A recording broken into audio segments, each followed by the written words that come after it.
আমাদের মতো মধ্যবিত্তদের ঢাকা শহরে থাকাটা যে এতটাই কষ্টকর, কারণ মনে করেন সব কিছুর দাম বাড়ছে কিন্তু আমাদের বেতন আয়টা বাড়ছে না। তাই আমরা যে কিভাবে ঢাকা শহরে থাকবো এক আল্লাহ পাকই জানে।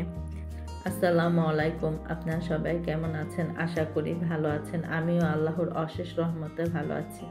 কাছে বা দূরে, দেশ এবং দেশের বাইরে যে যেখান থেকে আমার ভিডিওটা দেখছেন আপনাদেরকে অসংখ্য ধন্যবাদ। আর ভিডিওটা দেখার শুরুতে একটা লাইক দিয়ে ভিডিওটা দেখা শুরু করবেন। আর যদি ভিডিওর কোনো অংশ ভালো লেগে যায় তাহলে অবশ্যই আমার চ্যানেলটা সাবস্ক্রাইব করে আমার পাশে থাকবেন। পাকের ঘর থেকে ভিডিওটা শুরু করেছি কারণ আমি কিছু কলমি শাক লাগিয়েছি, অতএব কি কলমি শাকের ভেতরে কিন্তু মনে করেন ফুল ছিল। তা সেগুলোই মনে করেন আমি একটা কফির কৌটার ভেতরে আমি পানি দিয়ে রেখে দিয়েছিলাম, দেখি ফুলগুলো ফুটে কিনা। কিন্তু ফুলগুলো আর ফুটে নেই, ঝরে পড়ে গেছে। মাশাল্লাহ দিলে কিছু কলমি শাক হয়েছে, সেগুলোই তুলে নিলাম। যদি এখন তুলে না নিই তাহলে কিন্তু নষ্ট হয়ে যাবে এই গাছগুলো। এই কারণে মনে করেন তুলে কলমি শাকের ভেতরেই দিয়ে দিলাম, কারণ আজকে কলমি শাক আনা হয়েছে। আর এটা দেখেন রাতের ভিডিও, আমি কিন্তু সবগুলো জিনিস মনে করেন কেটে সুন্দরভাবে ধুয়ে রেখে দিয়েছি। এখন সবগুলো ফ্রিজে রেখে দেবো, কারণ আমি সকালবেলা রান্না করব। অতএব কিন্তু গ্যাস থাকে না আমাদের এখানে, সকালে চলে যায়। তাই ভোরে উঠে জানি খুব সহজ হয়, রান্নাটা ঝটপট করে বসিয়ে দিতে পারি ফ্রিজ থেকে নামিয়ে। এই কারণে মনে করেন যে কলমি শাক কেটে নিয়েছি, আর সাথে ডিম দিয়ে আলু দিয়ে রান্না করব।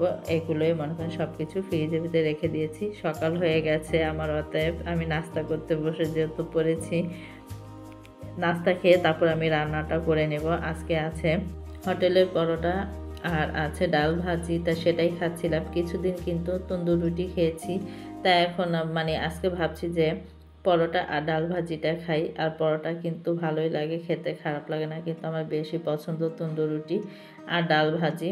তা খেয়ে নিলাম, আলহামদুলিল্লাহ মজা করে খেয়েছি। এখন মনে করেন রান্না করতে এসে পড়েছি। রান্না কিন্তু অলরেডি মনে করেন কলমি শাকটা কিন্তু আমার হয়ে গেছে, ভিডিও করতে মনে নেই, তাই আপনাদের সাথে শেষের সময় একটু শেয়ার করে নিচ্ছি। আর কলমি শাকটার কালার দেখেন মাশাল্লাহ খুব সুন্দর এসেছে, এরকমই কিন্তু সবুজ ছিল। আর মনে করেন খেতেও ভীষণ মজা হয়েছে। আমি যে টপিক নিয়ে কথা বলছিলাম সেটাই বলি। আমাদের মধ্যবিত্তদের মনে করেন যে ঢাকা শহরে থাকাটাই কিন্তু অনেক মুশকিল হয়ে যাচ্ছে। যত দিন যাচ্ছে ততই কিন্তু আমরা অনেক সমস্যার সম্মুখীনে পড়ছি, কারণ সব কিছুর দাম কিন্তু ঊর্ধ্বগতিতে বেড়ে চলছে, কিন্তু আমাদের আয়টা কিন্তু বাড়ছে না দিন দিন। মনে করেন যে কি বলবো, যে সব কিছুই বেড়ে চলছে, আয়টা কিন্তু আমাদের মনে হচ্ছে যে কমে যাচ্ছে, কিন্তু কমছে না, যেমনটা তেমনই আছে, থেমে আছে। আর সব কিছুই কিন্তু মনে করেন বেড়ে যাচ্ছে।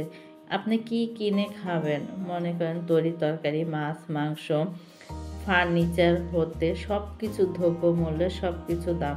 একটা সিরামিক্সের জিনিস হতে একটা জামা কাপড় এমন কিছু নেই যে না দাম বেড়েছে। বাসা ভাড়ার কথা কি বলবো, এই বাসা ভাড়া মনে হয় এই বাসা থাকা হবে না। অতএব মনে হয় গ্রামের বাসাও চলে যেতে পারি, কারণ সব কিছুই দাম বাড়ছে। আর জানুয়ারি মাস এসে পড়েছে, এখন তো বাড়িওয়ালাদের চাহিদা তো আরও বেশি। যত মনে করেন জানুয়ারি মাস আসবে, বছরটা শেষ হবে, ততই মনে করেন আমাদের মধ্যবিত্তদের হয়েছে সমস্যা, জ্বালা যন্ত্রণা আর কিছু না। মনে করেন যে তারা বাসা ভাড়াটা বাড়াবেই, এটা তাদের একটা ইসের ভিতরে আছে, তাদের নিয়ত আন্দাজ বরকত, তাদের নিয়ত সবসময় থাকে যে বছরটা শেষ হবে তারপরেই আমরা বাসা ভাড়াটা বাড়াবো, তাদের এইটা। আর আমাদের কি বুঝছেন, আমাদের বেতন কিন্তু সামান্যই রয়েছে, অত বাড়ছে না। আর তাদের বাসা ভাড়া বছর বছর বাড়ছে, আর আমাদের বেতন কিন্তু থেমেই আছে। বেতনের কথা কিছু বলে লাভ নেই, কারণ মনে করেন আর যা বেতন পায় এ দিয়ে কিন্তু একটা ঢাকা শহরে মনে করেন যে থাকা আমাদের মধ্যবিত্তদের খুবই কষ্টদায়ক, কারণ সব কিছুই আমাদের কিনে খেতে হয়।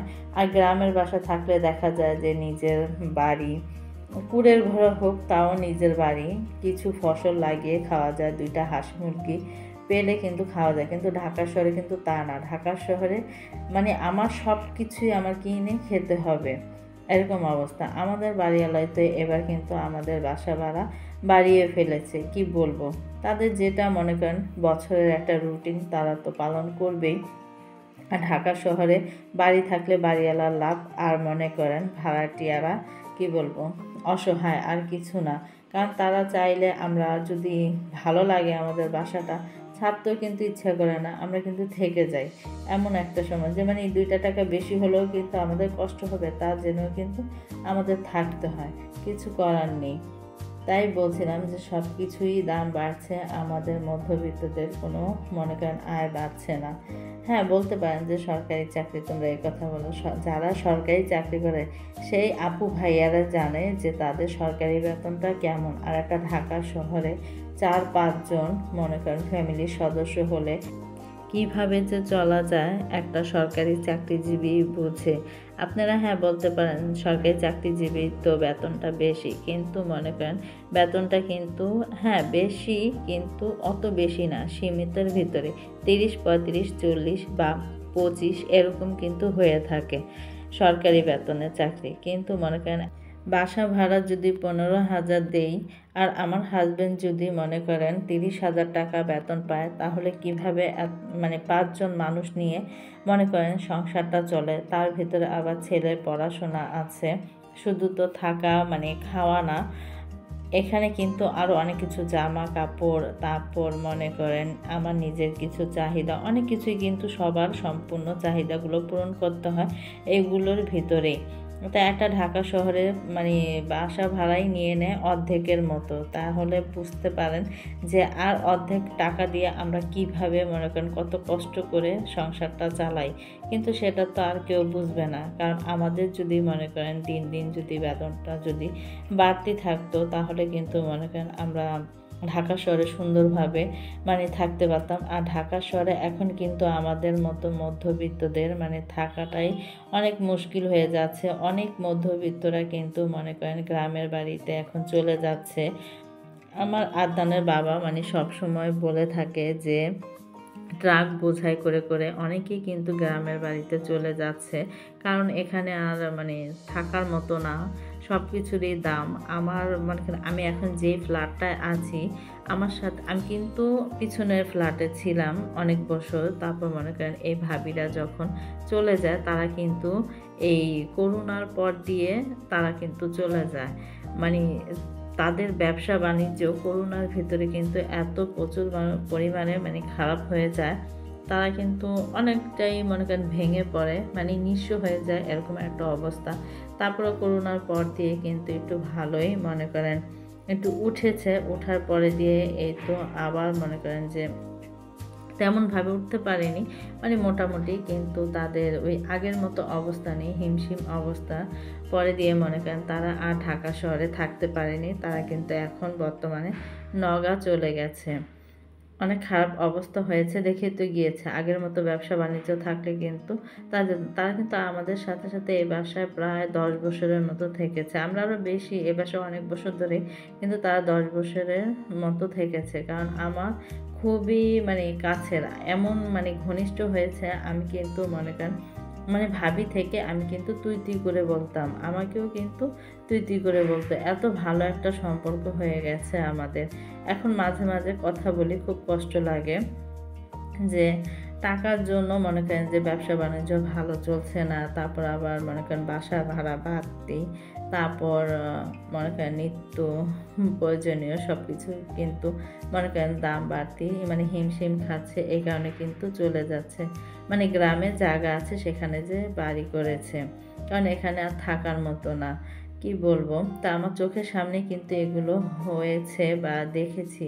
তা এখন মনে হয় আমাদেরও তাই করতে হবে, কারণ কি এই জায়গা মনে করেন যে দিন দিন যেভাবে বাড়ছে, আমাদের মতো মধ্যবিত্তদের কিন্তু ঢাকা শহরে থাকাটাই খুব কষ্ট হয়ে যাচ্ছে, এরকম একটা অবস্থা। তা আমরা যারা মধ্যবিত্ত আছি শুধু আমরাই বুঝবো, আর কেউ মনে করেন তেমনভাবে বুঝবে না। যারা কিন্তু বড়লোক তারা কিন্তু বুঝবে না, আমাদের মতো মধ্যবিত্তরাই কিন্তু আমরা মানে একে অপরের দুঃখটা কিন্তু বুঝে থাকি। আল্লাহ পাক সবাইকে যেমনই রেখেছে ভালোই রেখেছে। তাই এটাই দোয়া করি যে এত কষ্টের মাঝেও জানি কারো কাছ থেকে জানি হাত পাতা না লাগে। আল্লাহ তুমি মাফ করো সবাইকে, আমাকেও মাফ করো। আমরা জানি এরকম মনে করেন যে অল্প আয়ে জানি বুদ্ধি খাটিয়ে চলতে পারি, কারোর কাছ থেকে জানি হাত পাতা না লাগে, সেটাই আমাদের সবসময় কাম্য। মনে করেন যে আমরা অল্প খাবো তারপরেও ভালো থাকবো, এরকম চেষ্টা করি, কারো কাছ থেকে জানি হাত পাতা না লাগে। অনেক আপু ভাইয়ারা আছে কি বলবো ঋণ দিয়ে মনে করেন ভরে গেছে, কারণ পাচ্ছে না অনেকে। অনেক কথাই বলে ফেললাম। এখানে দেখেন সেমাই রান্না করেছি। এটা কিন্তু কিছুদিন আগের ভিডিও। আমি কিন্তু এই সেমাইটা মানে রান্না করিনি। আমার আম্মা রান্না করেছে যখন হাতটা ভালো ছিল। তা সেটাই ছিল, সেটাই আপনাদের সাথে শেয়ার করলাম। আর সেমাইটা কিন্তু মাশাআল্লাহ খুব মজা হয়েছে। এখানে নারকেল দেওয়া হয়েছে, আর নারকেলের পরিমাণটা একটু বেশি দিলে আমার কাছে খুব ভালো লাগে। তাই বসে পড়লাম খেতে, নিয়ে বাটির থেকে ফ্রিজে নিয়েছি, তাই খাচ্ছিলাম। আদনানকে আবার বলছিলাম আদনান তুমি খাবে কিনা, আদনান বলছে যে না আমি খাবো না। তাই আমার জন্যই বেড়ে পরে দিয়ে নিয়ে আসলাম। ভিডিওটা আর বড় করব না। সবাই ভালো থাকবেন, সুস্থ থাকবেন, আমাদের জন্য দোয়া করবেন, আমরাও আপনাদের জন্য দোয়া করি। আল্লাহ হাফেজ।